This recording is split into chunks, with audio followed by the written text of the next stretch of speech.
Bitcoin is true financial freedom because you can own it and literally do nothing. You can just watch it appreciate over time, and that's what makes it so special. In this video, I want to go into why this is so important and why this will actually lead to more people doing more of what they love. Let's get started. If you just bought Bitcoin last year and held, you would have earned 140.59%. That's in 1 year of just holding and doing nothing.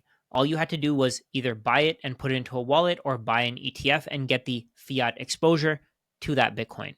Instead of having to rely on hedge fund managers to trade in and out of positions, instead of having to bet on some random CEO who you have no idea what their background is, whether they have your best interests in mind or any of that, you just bought Bitcoin and held, you would have outperformed literally everyone. The reason why this is so special is because you can earn your money and then you don't have to earn it again. This is a great concept that Saifedean Ammous, the writer of the Bitcoin Standard, has mentioned in the past. You don't have to earn your money twice. Today, it's normal that you go to your job, then you have to invest in the best asset in the world, whatever it is. You can buy stocks, you can buy real estate, you could buy bonds, you could buy gold, whatever you want to buy. You have to buy those assets in order to protect your purchasing power, because if you don't, the money that you already earned is going to be stolen from you.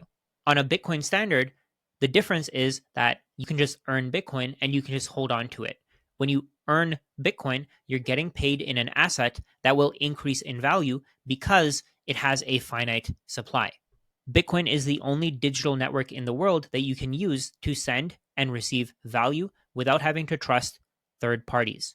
Because of how Bitcoin works, we know for a fact that no Bitcoin on the network has been created out of nothing. The network can't be manipulated. People can't create fraudulent transactions because every single transaction is being audited over and over and over again. When you use the US dollar, you have to rely on trusted third parties to ensure that the value that you're sending goes to the other party in the transaction. There's a lot of trust involved here. You have to rely on people that you don't know. You have to rely on banks. You have to rely on financial institutions, people that probably don't have your best interests at heart. On the other hand, anyone, anywhere in the world can send and receive a Bitcoin transaction without having to rely on anybody in the middle, without any trusted third parties. And we can see that anybody in the world can confirm that every single transaction on the Bitcoin network is legitimate and there's no fraud going on. This website, mempool.space, is a blockchain explorer.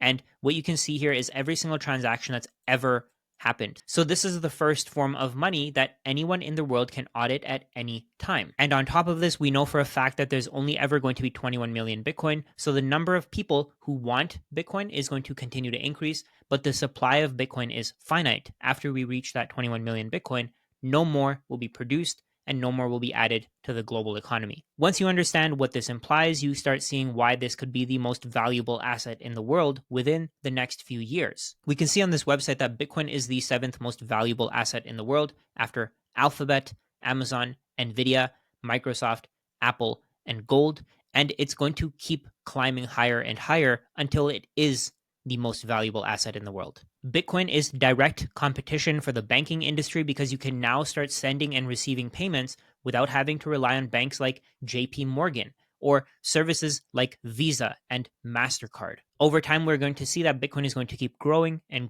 it's going to take a bigger and bigger share of global wealth. You may be thinking that just because Bitcoin is scarce doesn't make it valuable, and I completely agree with you. A form of money should be judged based on these characteristics here. We see here fungibility, portability, durability, divisibility, scarcity, decentralization, and saleability. If we take a look at all of these characteristics, I think Bitcoin has the best balance of all of them. The only things that it lacks are, number one, durability, because it doesn't have a very long history. And because it doesn't have that long history, it's also not very saleable around the world because not everybody in the world wants Bitcoin. If you went anywhere in the world with US dollars or with gold, you could probably sell them pretty easily and get back whatever you want in exchange for them. The decentralization part is what really differentiates Bitcoin from every other payment network in the world because nobody can control Bitcoin. Because it's decentralized, there's no way to manipulate the network and there's no way to coerce anybody else to change how the network works in your favor.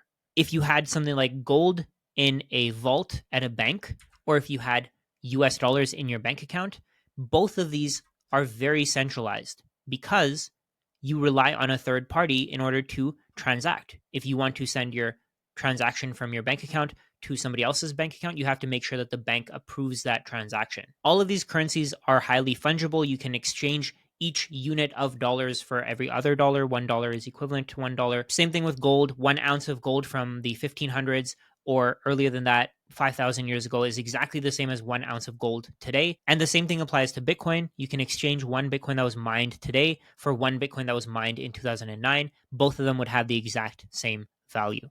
Portability is pretty easy to understand. You should be able to move it from place to place. US dollars are very difficult to move from place to place if you have physical dollars. Same with gold. But if you have something like a gold ETF, you can sell it pretty easily. You can move it around pretty easily. If you have the US dollar in your bank account, pretty easy to move around. But again, you're sacrificing decentralization by having US dollars in a bank account or by having gold in a vault. Both US dollars and gold have a great history. They've both been around for very long, longer than Bitcoin at least.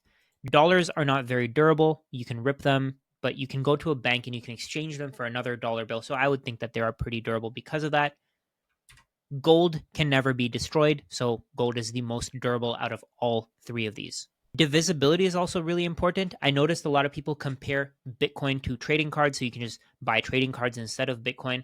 The issue with trading cards is that you can't break them into smaller pieces and then put them back together. On the other hand, with Bitcoin, you can split it into 100 million units, and then you can bring those units back together and you still have the same amount of Bitcoin. The reason why I said that gold is moderate for divisibility is because you can't really break it apart unless you have specialized equipment to measure and to weigh how much you have. Dollars are very divisible. You can divide them into smaller units. You can divide $1 into 100 pennies, which all of you already know. The scarcity aspect is what really brings the dollar down in the rankings because the dollar can be created out of nothing. If you're a bank, you can create more dollars by adding an entry to a spreadsheet, and you can lend those dollars to your customers. Gold is definitely more scarce than fiat currencies. The supply is increasing by about 1.5 to 2% per year, whereas for fiat currencies, it's increasing by 7 to 10% per year. Having a balance of these characteristics is extremely important for a form of money, and this is what makes Bitcoin the best form of money in this list. Over time, more and more people are going to figure out that Bitcoin is the best form of money. They're going to start off by using it as a store of value, then as a medium of exchange, and then as a unit of account.